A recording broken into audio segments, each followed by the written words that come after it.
महाबली बाली किष्किंधा के राजा थे और भगवान इंद्र के पुत्र थे। दूसरी तरफ सुग्रीव बाली का छोटा भाई और सूर्यदेव के पुत्र थे। दोनों भाई एक दूसरे के खून के प्यासे कैसे बन जाते हैं, आइए जानते हैं।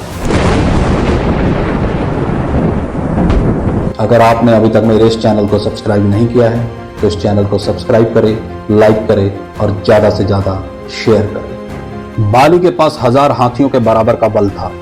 वह बहुत ही शक्तिशाली था। ऐसा कोई भी योद्धा नहीं था जिसे बाली ने परास्त नहीं किया। इंद्रदेव ने बाली को एक हार प्रदान किया था, जिसे ब्रह्मा जी ने मंत्र युक्त करके वरदान दिया था कि जब भी बाली इसे पहनकर युद्ध में जाएगा तो उसके शत्रु की आधी शक्ति शत्रु से छिन्न होकर बाली को प्राप्त हो जाएगी।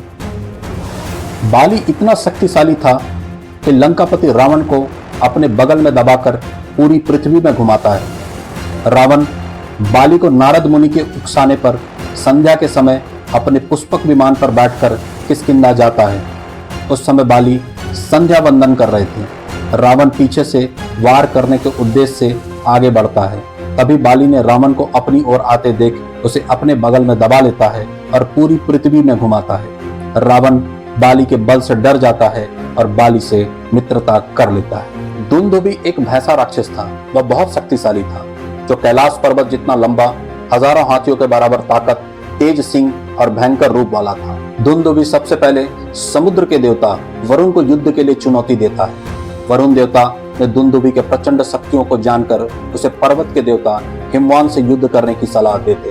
पर्वतों के देवता हिमवान ने कहा, उससे ज्यादा शक्तिशाली किष्किंधा के राजा बाली हैं, तो कृपया आप उनसे युद्ध कीजिए। बाली से युद्ध करने के लिए दुंदुभी किष्किंधा की ओर दौड़ता है और नगर के द्वार पर खड़ा होकर बाली को युद्ध के लिए ललकारता है। बाली क्रोधित होकर महल से बाहर आते हैं और दुंदुभी के साथ भयंकर युद्ध करते हैं। वो दुंदुभी की सींग को पकड़कर चारों ओर घुमाकर नीचे पटक देते हैं।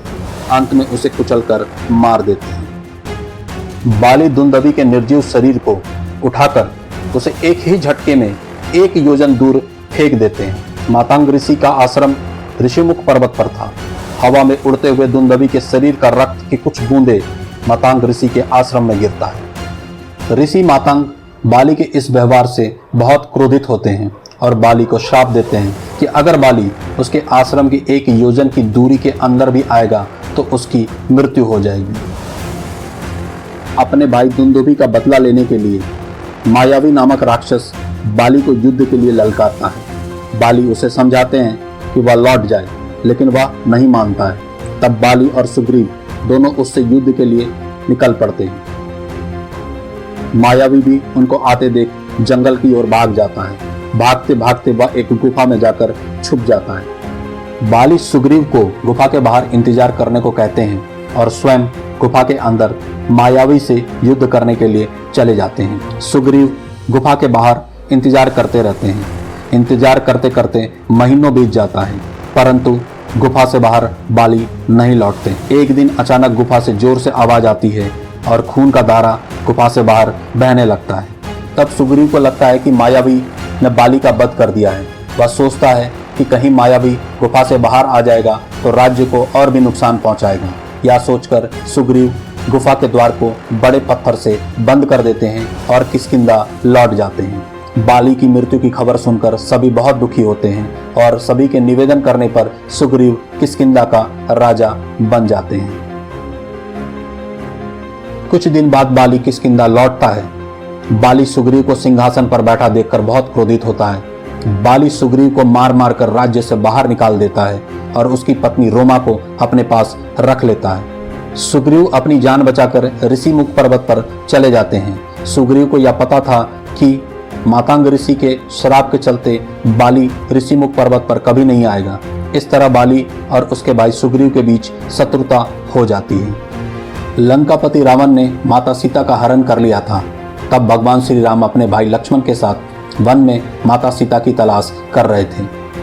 तब भगवान श्री राम की मुलाकात पवन पुत्र हनुमान जी से होती है। हनुमान जी भगवान श्री राम के बहुत बड़े भक्त थे। वे भगवान श्री राम को सुग्रीव के पास ले जाते हैं और उनसे उनकी मित्रता करवाते हैं। तब सुग्रीव ने अपने भाई बाली द्वारा किए गए अन्याय के बारे में भगवान श्री राम को बताते हैं। भगवान श्री राम उनकी बात सुनकर बाली का वध करने के लिए तैयार हो जाते हैं। भगवान श्री राम सुग्रीव को बाली से युद्ध करने के लिए चुनौती देने को कहते हैं। सुग्रीव किष्किंधा जाकर बाली को युद्ध के लिए ललकारता है। बाली उसकी ललकार सुनकर युद्ध के लिए बाहर आता है। तब सुग्रीव वन की ओर भाग जाता है। भगवान श्री राम अपने भाई लक्ष्मण और हनुमान के साथ छिपकर बाली को मारने की योजना बनाते हैं, किंतु बाली और सुग्रीव के एक जैसे दिखने के कारण भगवान श्री राम बाली को पहचान नहीं पाते हैं और बाण नहीं चलाते हैं, जिससे युद्ध में सुग्रीव को काफी चोट लगती है और वह किसी तरह बाली से बचकर भाग जाता है। घायल सुग्रीव भगवान श्री राम से कहते हैं कि आपने ऐसा क्यों किया, बाली को मारा क्यों नहीं। तब भगवान श्री राम कहते हैं, आप दोनों भाई एक जैसे दिखते हैं, मैं युद्ध में बाली को पहचान ना सका, इस कारण उस पर बाण नहीं चलाया। इस बार भगवान श्री राम सुग्रीव से कहते हैं कि आप एक फूल का माला धारण कर लो और फिर से बाली को युद्ध के लिए ललकारो। सुग्रीव फिर से बाली को युद्ध के लिए ललकारने लगा। तब बाली ने कहा, तुम कायर हो, आज तो मैं तुम्हारा वध कर कर ही रहूंगा। ऐसा कहकर दोनों के बीच युद्ध शुरू हो जाता है। श्री राम अब बाली को अच्छी तरह से पहचान सकते थे। तब उन्होंने छिपकर बाली के ऊपर बाण चला दिया। बाण लगते ही बाली धरती पर गिर जाता है। बाली भगवान श्री राम से पूछते हैं, आपने ऐसा क्यों किया, क्या छिपकर वार करना धर्म के खिलाफ नहीं है। तब भगवान श्री राम ने बाली को उत्तर दिया कि तुम्हारा छोटा भाई सुग्रीव तुम्हारे लिए पुत्र के समान था और उसकी पत्नी तुम्हारे लिए पुत्री के समान थी।